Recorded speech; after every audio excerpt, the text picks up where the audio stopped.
हुए दूसरे चरण की यात्रा में हम सब लोग आपके बीच आज आए हैं। हमें कंगर सराय गए हैं आज, वहाँ लाल सिंह त्यागी साहब के चरणों में सर झुकाए। हमें आए हैं गुरु सहाय बाबू के चरणों में सर झुकाने के लिए। यहाँ के बाद हमारी यात्रा जाएगी बरबीघा शेखपुरा, जहाँ श्री कृष्ण बाबू के चरणों में हम सर झुकाएंगे। और फिर इसी तरह से अगले 5-6 दिनों में हम यात्रा को पूरा करेंगे, जिस क्रम में हम शहीद जगदेव बाबू का पैतृक गांव कुर्था भी जाएंगे, बाबू कुंवर सिंह जी का गांव जगदीशपुर भी जाएंगे, हर जगह जाएंगे और वहां जाकर उनके चरणों में श्रद्धा सुमन अर्पित करेंगे। भाइयों और मित्रों, मैं थोड़ी चर्चा इस यात्रा के संदर्भ में आपके बीच करूंगा। उसके पहले गुरु सहाय बाबू के चरणों में अपनी ओर से, अपने साथियों की ओर से, आप सभी लोगों की ओर से श्रद्धा सुमन अर्पित करता हूं, श्रद्धांजलि अर्पित करता हूं। हम इनको याद करने के लिए आए हैं। देश को आज़ादी दिलाने में इन लोगों की बड़ी भूमिका रही है।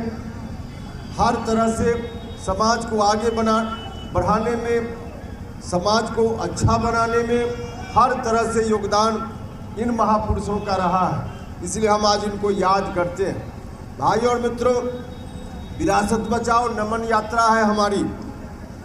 हम उस विरासत की बात करने आए हैं जिस विरासत को आगे ले चलने का दायित्व बिहार भर के लोगों ने 2005 में बड़ी कुर्बानी देकर, बड़ा संघर्ष करके आदरणीय मुख्यमंत्री जी आज के श्री नीतीश कुमार जी, मेरे बड़े भाई नीतीश कुमार जी के ऊपर बिहार भर के लोगों ने उस विरासत को आगे बढ़ाने का दायित्व सौंपा था। 2005 में नीतीश कुमार जी ने अपने हाथों में लिया बिहार को। इतना अच्छा काम उन्होंने अपने कार्यकाल के दौरान किया। इतिहास याद रखेगा नीतीश कुमार जी को। 2005 के पहले जिस स्थिति में बिहार चल रहा था, उस कुशासन से, उस खौफनाक स्थिति से बिहार को बाहर लगाने में नीतीश जी को कामयाबी मिली। नीतीश जी ने बहुत अच्छा काम किया, वहां से बिहार को बाहर लाया। इतना ही नहीं, बिहार विकास के रास्ते पे भी आगे बढ़ा। चौतरफा विकास की गति आगे बढ़ी। हर तरह से बिहार ठीक ठाक चल रहा था।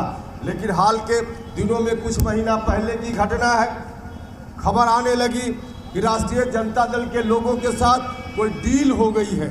जब से डील की चर्चा हुई, हम लोग भी परेशान हो गए कि आखिर वह कौन सी डील है। बाद में नीतीश कुमार जी का जो फरमान आया, उससे स्पष्ट हो गया कि डील क्या थी।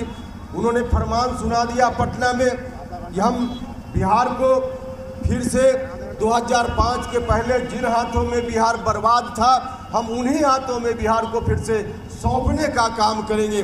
जब इस डील की जानकारी हम लोगों को हुई, फरमान नीतीश जी ने सुनाया, तब हम लोगों ने पार्टी के अंदर प्रयास किया। हम लोगों ने कहा, मैंने खुद मिलकर नीतीश जी से आग्रह किया कि नीतीश जी, आप राजनीति में कोई निर्णय लीजिए, आपके हर निर्णय के साथ उपेंद्र कुशवाहा भी खड़ा रहेगा, बिहार भी खड़ा रहेगा। लेकिन 2005 के पहले जिन हाथों में बिहार बर्बाद हो रहा था, उन हाथों में बिहार को सौंपने का निर्णय नहीं लीजिए। हमने उनसे आग्रह किया, हम लोगों की बातों पर नहीं ध्यान दिया गया, उनका फरमान उसी तरह से चलता रहा। तब हम लोगों ने निर्णय लिया है, और वही हम आपसे कहने आए हैं कि सब कुछ हम वहाँ रहकर बर्दाश्त कर सकते थे, बर्दाश्त कर रहे थे। जो संघर्ष हुआ था समता पार्टी के दौरान, उस संघर्ष में भी उपेंद्र कुशवाहा ने भी 10-12 साल अपनी जवानी का कुर्बान किया था। बिहार भर के हजारों लाखों नौजवानों ने कुर्बानी दी थी, तब जाकर बिहार में बदलाव हुआ था। तो हम हर तरह से चल रहे थे, सब कुछ स्वीकार था। लेकिन यह जो फरमान नीतीश जी का हुआ, इस फरमान में हम लोगों ने कहा नीतीश जी से, अंत में हमने कहा कि अगर हम लोगों की बातों को आप नहीं सुन रहे हैं, ठीक है, जनता दल यूनाइटेड तो बर्बाद हो ही रहा है, आपकी मर्जी, आपकी पार्टी है, इसको राष्ट्रीय जनता दल के हाथों आपने गिरवी रखने का फैसला कर लिया, रखिए, आप जानिए, लेकिन बिहार को गिरवी रखिएगा, इसको हम लोग नहीं मानेंगे, नहीं मानेंगे। और हम आप सब लोगों से यही आग्रह करने के लिए आए हैं, यही कहने के लिए आए हैं कि बचा लीजिए बिहार को। जो डील हुई है, उस डील के तहत नीतीश कुमार जी का क्या चेहरा था, क्या उनकी छवि थी। लगातार उन्होंने कहा सत्ता में रहते हुए कि हम भ्रष्टाचार से कोई समझौता नहीं करने वाले हैं। नहीं किया उन्होंने। अपने कार्यकाल के दौरान व्यक्तिगत रूप से नीतीश कुमार जी के ऊपर कोई भ्रष्टाचार का आरोप नहीं लगाया। इस बात का फक्र हम लोगों को भी होता था। लेकिन अंत में आकर जो डील हुई है, आज उनको बताना चाहिए कि आज जिस तरह से आरोप लगा है राष्ट्रीय जनता दल के लोगों के ऊपर, आरोप कोई आज का नहीं है, आरोप तो बहुत पुराना है। लेकिन इसी तरह से एक बार जांच की प्रक्रिया जब शुरू हुई थी राष्ट्रीय जनता दल के नेताओं के ऊपर, तब उस समय 2017 में नीतीश कुमार जी ने यही कहकर संबंध तोड़ लिया था कि जो भ्रष्टाचार का आरोप है राष्ट्रीय जनता दल के ऊपर, उन आरोपों का जवाब राष्ट्रीय जनता दल के नेताओं को देना चाहिए। जवाब नहीं मिला था नीतीश जी को, गठबंधन तोड़ लिया था।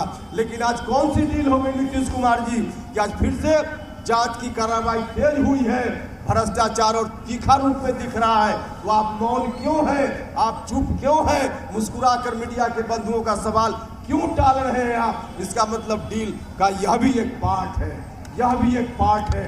हम आपसे आग्रह करना चाहते हैं भाई और मित्रों, हर तरह से आप तैयार रहिए।